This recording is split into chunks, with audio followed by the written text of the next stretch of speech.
Okay. The video lady says we're live, so I guess that means I'm supposed to start. Doesn't sound to me like my microphone's on, but I'll let them figure that out.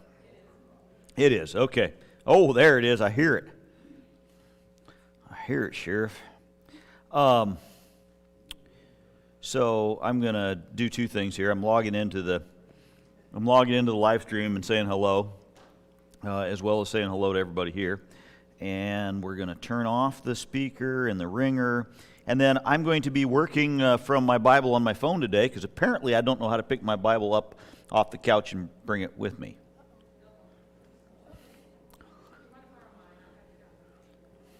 I've got one here. Do you have one with my notes in it? Yeah, see, well, there we are. I like to pretend. Yeah. I usually try to go through and pencil a few notes in there, but I am just working from notes that I've written in the margins for this, because what's that?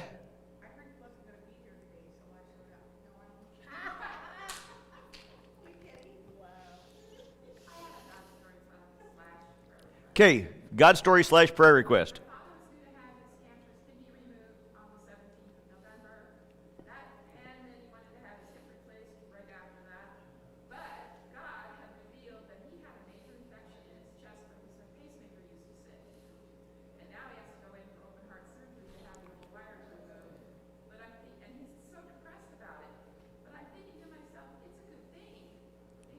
That they found it. Yeah. It's good to know that you've got something going on that could kill you, and find out. Yes.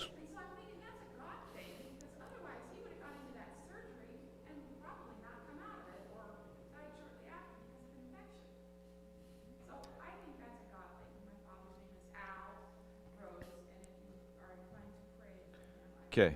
So we'll be praying for Al.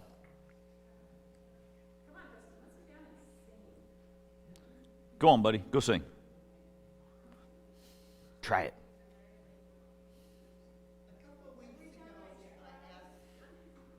Go ahead. Yes. I asked for prayers for my granddaughter, Kristen, and she had a brain tumor. Uh-huh. And they had to wait a couple of weeks. Well, she had it on Tuesday, and everything went well, and she's home. Good. Good deal.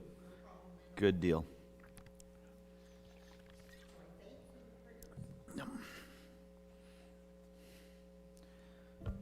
Uh-oh, there goes the microphone. The little ear thing, the ear hanger microphone, gets much better sound, but it's a little more prone to expose.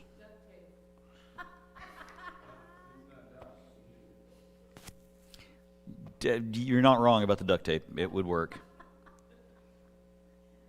Wendy, I'm not seeing anything, by the way, on your feed here. Okay. Good enough. So it's not just me. Who else has got God stories? So I'm up here for a while with the adults again while the kids are singing and prepping for Christmas. And so I haven't seen you guys in the Sunday school setting for a while. And in that time period, I now have both my boys engaged with wedding days, rings on the finger, and potentially a step closer to being a grandma,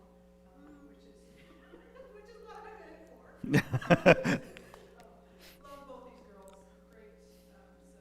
Celebrating that a lot. Very cool. Very cool. We had our Argentinian kids come back from Argentina, and then Loudy came from Florida, where he is with his folks. Everybody's leaving Argentina for reasons of, it's summer. Kids are working, got a pot on. Got to do what you got to do, I guess. Anyway, it was good to see them. Okay. Got your Argentina crew back. Yeah. Good deal. Snow trip is in February. Yeah, we have a while yet. Mine and Wendy's next big trip will be sometime late December to go back to Kentucky to see a new grandbaby. Yep. You can be praying for those kids, for Sarah and Daniel. Daniel lost his father last night. Yeah, at 60 or 61. No, he had not been ill. He had himself a heart attack. Yep. That'll do it. So, anyway. She has not had the baby yet, no. No, and that's what they're kind of add some extra sadness to the dad's death back there. Baby's due Thanksgiving-ish. I think officially due mid-December, but she's got a family history of having, having babies early, and Sarah's all of about 5'1", and there just isn't much room left for that baby. It's going to have to get here a little early. Babies come when babies come. I am aware of that. Been there and done that, but anyway, and the heck of it all is that her husband's sister is pregnant right now as well. Just the two kids in that family, and those are the first grandbabies, due almost simultaneously.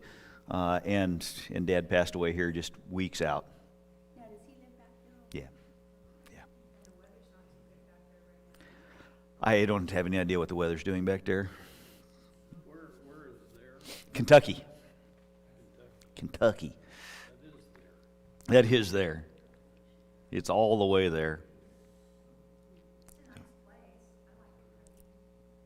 We have not been there yet. We're going to make our trip a little later. Anyway, so there we are. We got...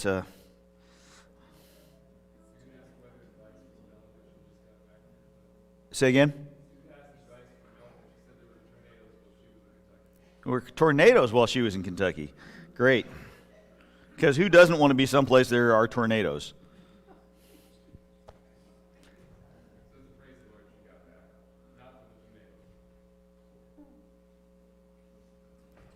So, we're going to fly. So, anyway, other God stories. Anything to share? The weather was good this week. Weather would have been even better if it had waited one more day to rain, because I picked my hay up on Thursday in the bright sunshine and left it at the co-op because I was in my car, not in my pickup, and I neglected to tarp it when I left. Yeah, not the rain's fault. It'd be the guy operating the trailer, but oh well. That's all good. Anything else? Yeah, we will. Well, I kind of have something.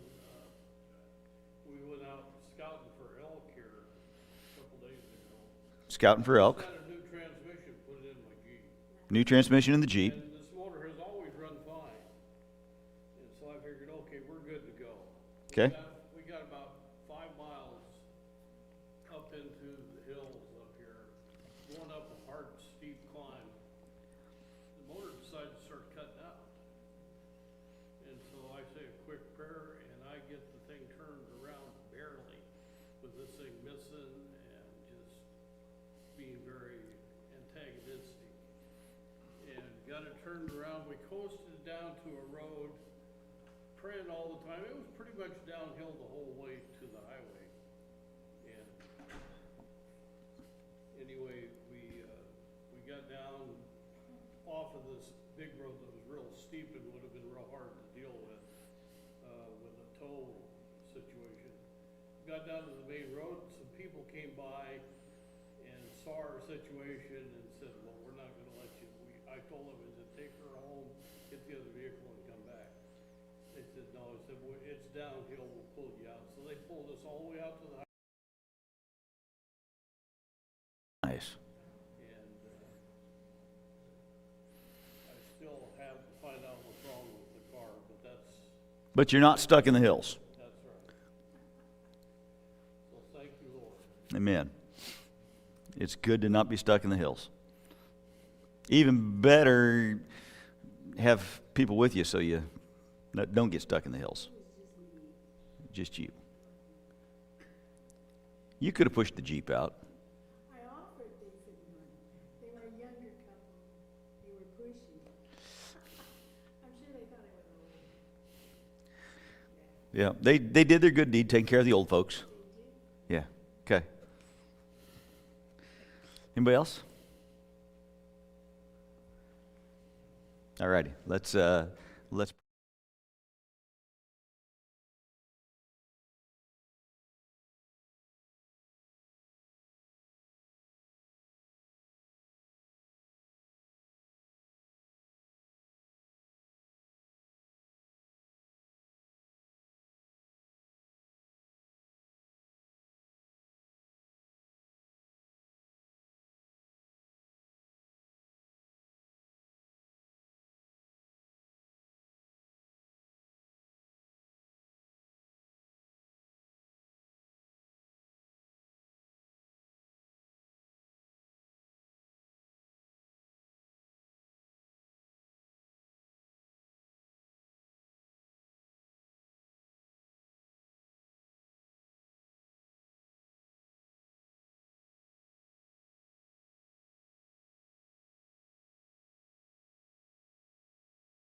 all righty.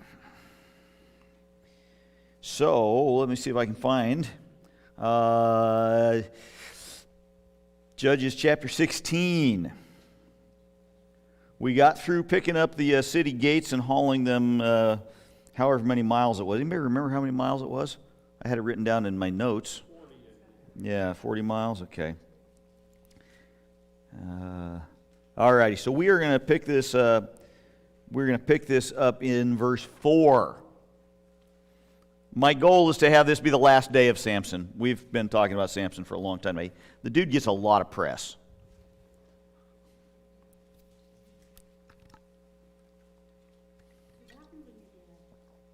I guess.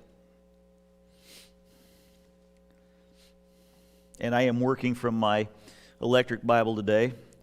For those of you who missed the story, apparently my paper Bible is still laying on the couch at home.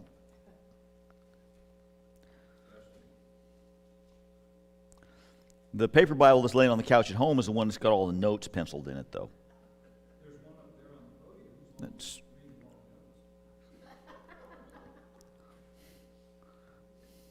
You ever try and work off somebody else's notes? It never works well. All righty, starting at verse 4. So it looks like everybody's got their pages turned. It says, after this it came about that that's Samson, he loved a woman in the valley of Sorek, whose name was Delilah.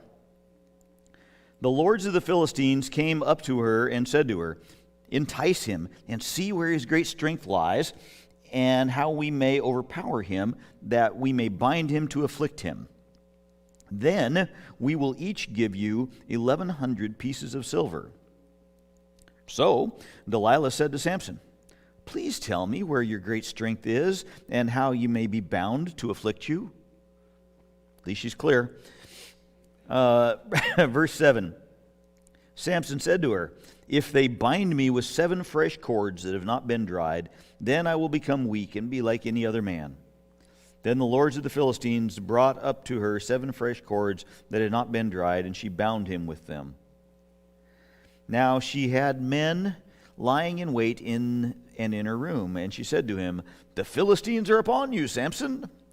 But he snapped the cords as a string of tow snaps when it touches fire, so his strength was not discovered. Then Delilah said to Samson, behold, you have deceived me and told me lies. Now please tell me how you may be bound. He said to her, if they bind me tightly with 7 new ropes which have not been used, then I will become weak and be like any other man. So Delilah took new ropes and bound him with them, and said to him, the Philistines are upon you, Samson, for the men were lying in wait in the inner room. But he snapped the ropes from his arms like a thread. Then Delilah said to Samson, up to now you have deceived me and told me lies. Tell me how you may be bound. And he said to her, If you weave the 7 locks of my hair with the web, and fasten it with a pin, it will become weak. I will become weak and like any other man. So while he slept, Delilah took the 7 locks of his hair and wove them into the web. And she fastened it with a pin and said to him, The Philistines are upon you, Samson. But he awoke from his sleep and pulled out the pin of the loom and the web. Then she said to him, How can you say I love you? And I'm sure it sounded just like that. How can you say I love you when your heart is not with me? You have deceived me these 3 times and have not told me where your great strength is. It came about when she pressed him daily with her words and urged him that his soul was annoyed to death. So he told her all that was in his heart and said to her, A razor has never come on my head, for I have been a Nazirite to God from my mother's womb. If I am shaved, then my strength will leave me, and I will become weak and be like any other man. When Delilah saw that he had told her all that was in his heart, she sent and called the lords of the Philistines, saying, Come up once more, for he has told me all that is in his heart. Then the lords of the Philistines came up to her and brought the money in their hands. She made him sleep on her knees and called for a man and had him shave off the 7 locks of his hair. Then she began to afflict him, and his strength left him. She said, The Philistines are upon you, Samson. And he awoke from his sleep and said, I will go out as at other times and shake myself free. But he did not know that the Lord had departed from him. Then the Philistines seized him and gouged out his eyes. Then they brought him down to Gaza and bound him with bronze chains, and he was a grinder in the prison. However, the hair of his head began to grow again after it was shaved off. Now the lords of the Philistines assembled to offer a great sacrifice to Dagon, their god, and to rejoice, for they said, Our God has given Samson into our hands. When the people saw him, they praised their God, for they said, Our God has given our enemy into our hands, even the destroyer of our country, who has slain many of us. It so happened when they were in high spirits that they said, Call for Samson, that he may amuse us. So they called for Samson from the prison, and he entertained them. And they made him stand between the pillars. Then Samson said to the boy who was holding his hand, Let me feel the pillars on which the house rests, that I may lean against them. Now the house was full of men and women, and all the lords of the Philistines were there, and about 3,000 men and women were on the roof looking on while Samson was amusing them. Then Samson called to the Lord and said, O Lord God, please remember me, and please strengthen me just this time, O God, that I may at once be avenged of the Philistines for my 2 eyes. Samson grasped the 2 middle pillars on which the house rested, and braced himself against them, the one with his right hand and the other with his left. And Samson said, Let me die with the Philistines. And he bent with all his might so that the house fell on the lords and all the people who were in it. So the dead whom he killed at his death were more than those whom he killed in his life. Then his brothers and all his father's household came down, took him, brought him up, and buried him between Zorah and Eshtaol in the tomb of Manoah his father. Thus he had judged Israel 20 years. Wouldn't you think he would have gotten a hint? That she was, Delilah wanted to get rid of him? Yeah, wouldn't you think that he could have taken the hint that, 3 times the guys jumped him, and here he is again. There's an old saying that women cloud the mind. So Jim is suggesting that women cloud the mind. We won't ask for a show of hands to see how accurate that is, guys. But it's vice versa too, What's that? because men can cloud women's minds. See, I'll get even with you because it's true. I was married to one. So Samson's last great hurrah. Where's this whole mess start? Other than, back a couple chapters ago. Going to the Philistines to find a woman. Going to the Philistines to find a woman, first off, yeah. Disobeying his parents, yeah. I mean, that backs up a couple chapters, but yeah, way back when they said, why her? We got people over here. And he's made a lifelong habit of it at this point. And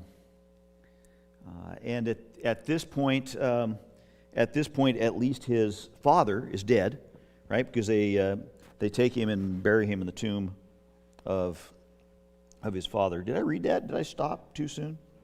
Okay. They bury him in his father's tomb. So his father is dead at this point, so he can't listen to him there. But way back, yes, parental guidance is worthwhile, right, Justin? Okay, good answer. So yeah, his initial problem, right, is going to Delilah in the first place. Right, the ruler of the Philistines wanted the information on what his strength was, so they convinced Delilah to. Yep, they used a new tactic this time. Did you notice that? It wasn't a tactic, it was love. Well, and for her, I mean, the leaders of the Philistines, rather than showing up and saying, give us this or we're going to burn your house down and you in it, right? They said, hey, we'll pay. Burning houses down got us in trouble before. How about we bring you money? Oh, but if you loved me, oh yeah. Yeah. Yep. Yeah, there's a grotesque amount of dysfunction in this relationship.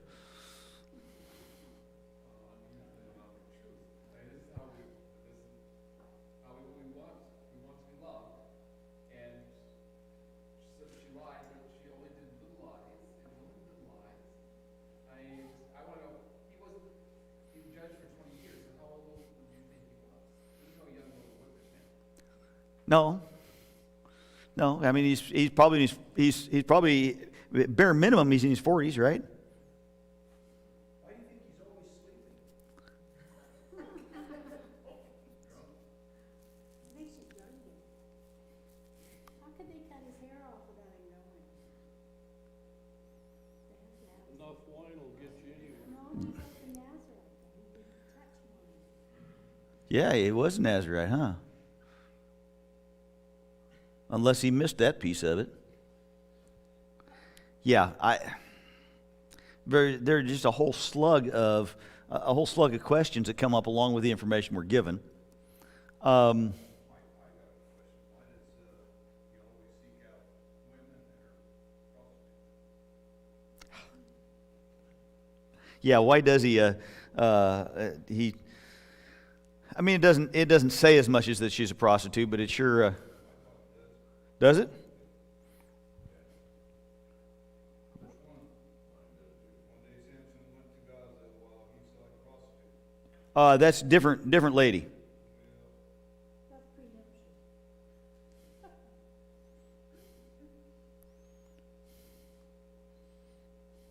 Because she was his wife, right? This one, Delilah? Delilah? Yeah, who knows? You know, you've been around as much as Samson. Sooner or later, getting married just don't matter, right? I don't know that the woman in verse 1 is the same is Delilah or not. I don't think so. Because what's that? Because it's in a different place. Yeah, you look at the lifestyle. You're right. I mean, she's in this for the money.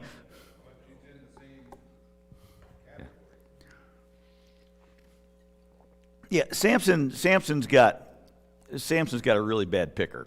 He don't pick worth beans, you know. And so we get this hey,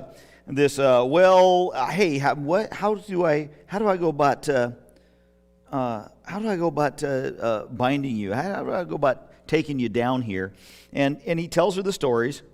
Right? Well, you tie me up with these kind of ropes, and he throws them off, and he does it again. And then we get a little closer, right? Well, put my hair in the loom. By the way, just for you probably got footnotes for it, but that whole thing on putting his hair in the loom, there's a section that NAS brackets. There's a chunk of that is only in the Septuagint, not in any of the original Hebrew manuscripts. Doesn't change it any. What you got, Scott? I think he let her do all those things. Absolutely, he let her do all those things. I know he's sleeping, but Yeah.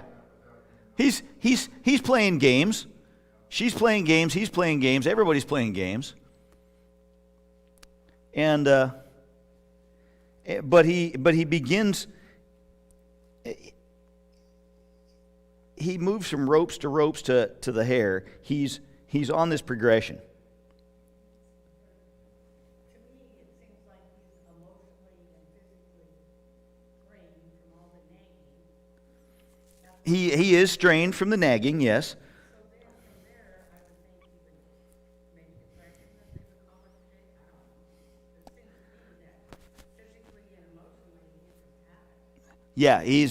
Yeah, he's done. And why he doesn't just get up and walk away, right? There's all kinds of weird stuff going on in this relationship. But you have this progression. He gets down here in number 3. Give him just a sec. We get the hair thing right. We're getting closer. He's toying with this, right? He is testing the edges, going a little further every time. Testing God, testing himself, testing somebody. What'd you have, Jim? The allegory that I came away with the story was how sin in our lives entraps us. And I think How sin in our lives entraps us. of this. Yeah. And so how does the sin in our life entrap us? Little by little. Little by little. Finally caught. Yep. Right? We get a little closer. Right? We do the ropes, now we do the hair thing, and, well, hey, I managed that. I'm good. And then we get the going on in the background. And he's wore down and tired. You said depressed. Actually, in the margin notes that I left at home today, I posed the question: Is he overconfident, or is he suicidal? There's no timeline. We don't know how long. Right? You're right, Margaret. So this thing's been going on, and he's little by little he's toyed with this sin. I got away with it this time. I got away with it that time. I got away with it a third time. And if you go there, let's see. How can you say I love you? I guess this is easier to do on what's that? Verse 15. Yeah. I want to go a little further here. So she gets him shaved, right? And you go over to verse 20. She said, "The Philistines are upon you, Samson." Same thing she said before. And he awoke from his sleep, and what did he say? "I'll go out, as at other times, and shake myself free." He's toyed with the sin, and toyed with the sin, and toyed with the sin. He thinks it's about him. He's forgotten where it is that his power comes from. He's messed around out here where he shouldn't be, and he's self-confident. I'm just going to go out and do this thing again. I've done it every other time. Every time these people mess with me, right? Same thing back when he had his first go around with his, he burned all the fields down after having problems with his first wife. Right? The people of Israel came up and he's like, "Just promise me you're not going to kill me," right? And so they tie him up, and he goes out there and he throws the ropes off, and he kills everybody with the jawbone. And he's toyed with this and toyed with this and toyed with this, and now, here at the very end, he thinks he can do it. He thinks it's about him. Are the 7 locks of hair, is that all the hair that he had? I think it sounds to me like he had dreadlocks.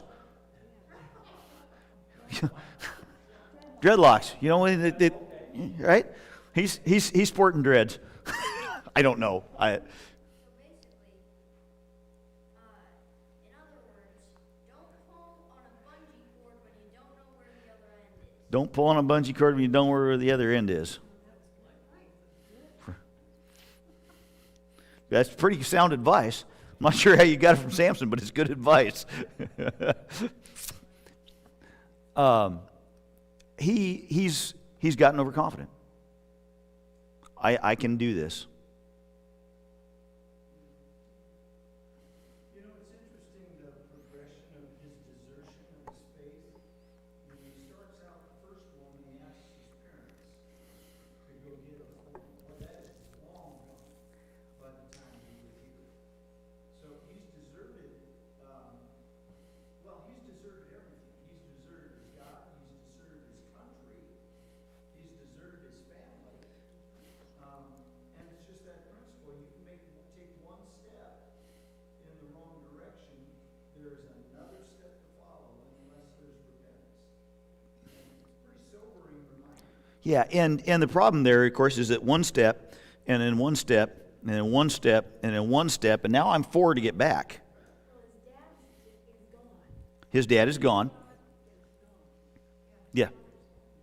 Yeah, his father is dead, so he hasn't got that to lean on. He has not gathered advisors around him. He hasn't gathered any godly people around him. He hasn't sought any counsel. Well, the idea that I can do this is pretty pedestrian compared to, say, David, who picked up the stones in the river and said, God is going to do this. Right. But Samson's in the place of Goliath here. He's the big dude that nobody can take. But he is representative of the rest of the people. Mm-hmm. Everyone doing what's right. Everyone doing what's right in their own eyes. Absolutely. He just happens to have the Spirit of God and graciously is coming upon him to do it. Yeah. Yes, but towards the end, God grants him what he wants, and it's death. Yeah. So what about that? What about so they gouge his eyes out, they send him to prison, put him on a millstone like he's a horse. And then they bring him out. Actually, before we get to his prayer, we're going to get to Samson's prayer in a minute. But what do you think about verse 23 and so?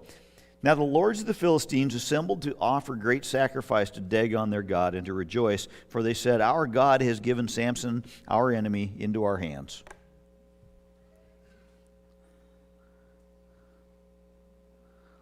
The only worship we see in the entire passage is pagan.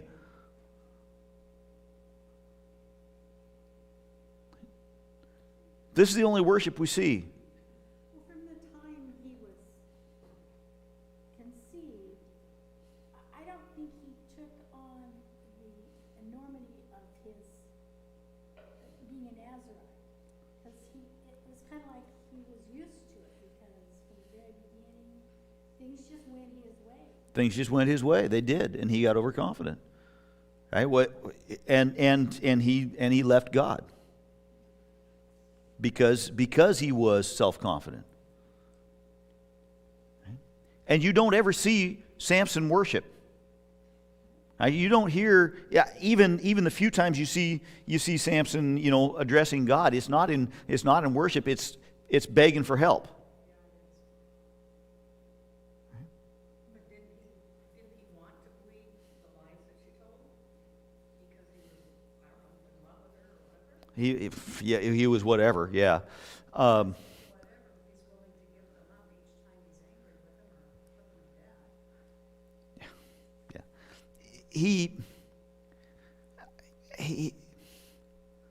He's acting. I mean, he's acting like a 15-year-old boy. It's like he never grew past that. Right?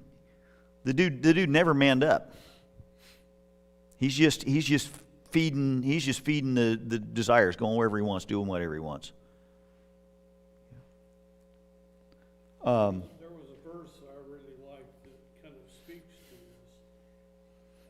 It says, oh golly, if you have raced with man on foot and he has wearied you, how would you compete with horses? And if in a safe land you fall down, how would you do in the jungle of Jordan? I always thought that kind of relates to us trying to do things ourselves compared to. Yeah, compared to letting God. Yeah. So if you've raced with man and he's wore you out, how are you going to race a horse?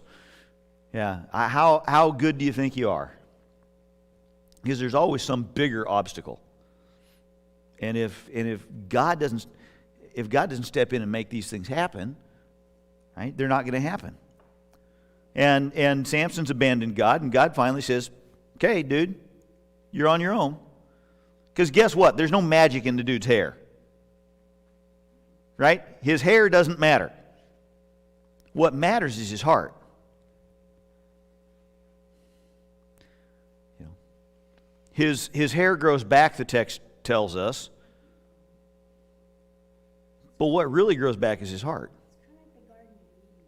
The apple, that, it was an apple on the tree, and it was pointed out, don't do this. The apple itself wouldn't kill you, because it was just an apple. But it was a Yeah. special. Yeah, the fruit in the garden. Yeah, what's the point? The point is don't do this, right? It's not so much the fruit.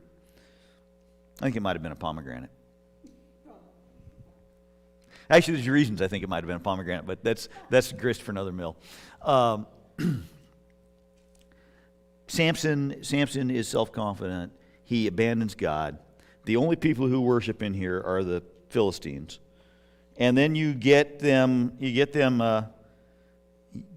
making sport of him. Right?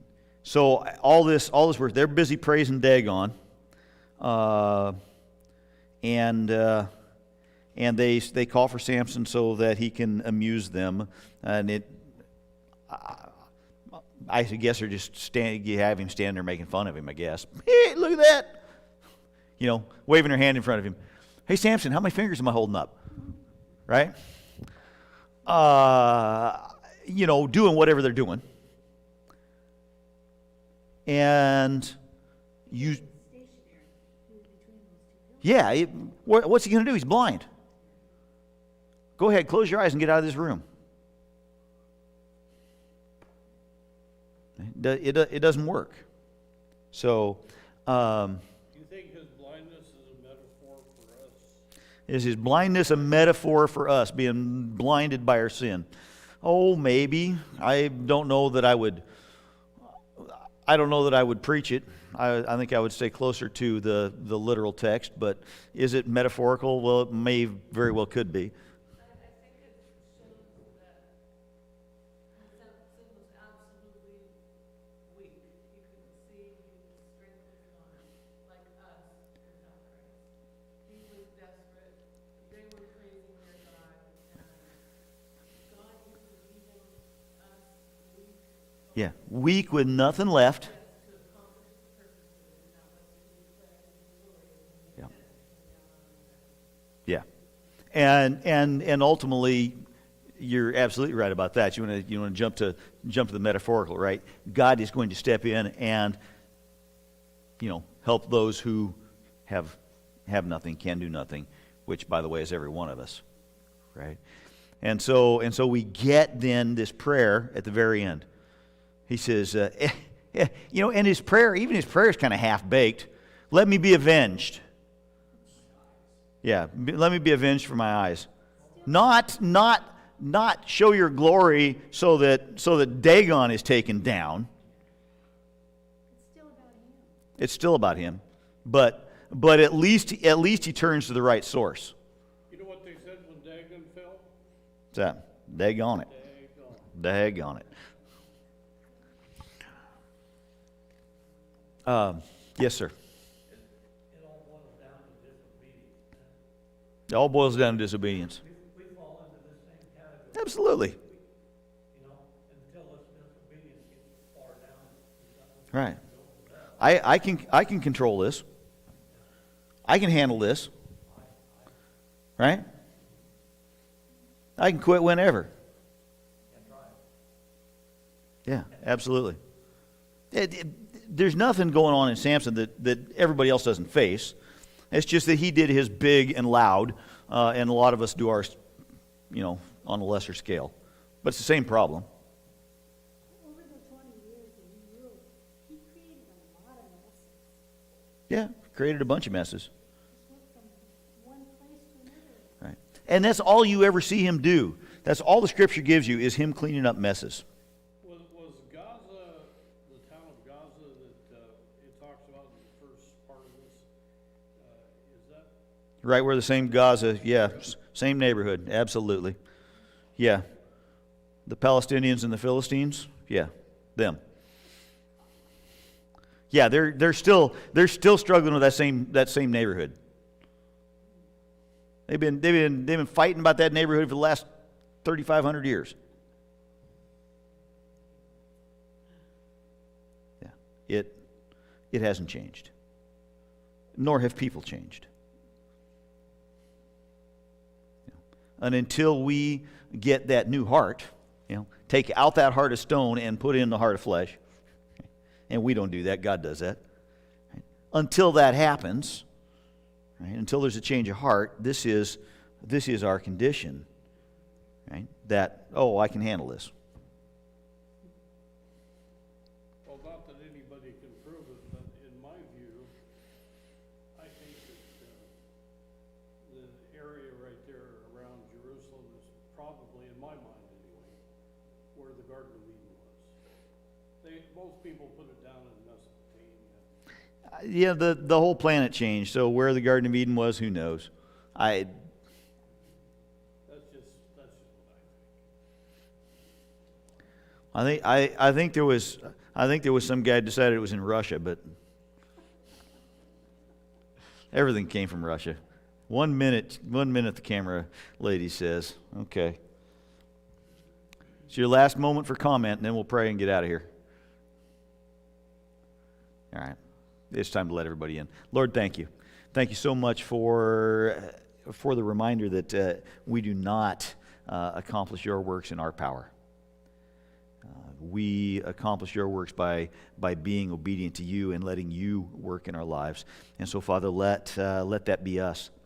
Let us not take that step that says we can do this on our own, but let us rely entirely on you, and with no strength of our own, and all of yours.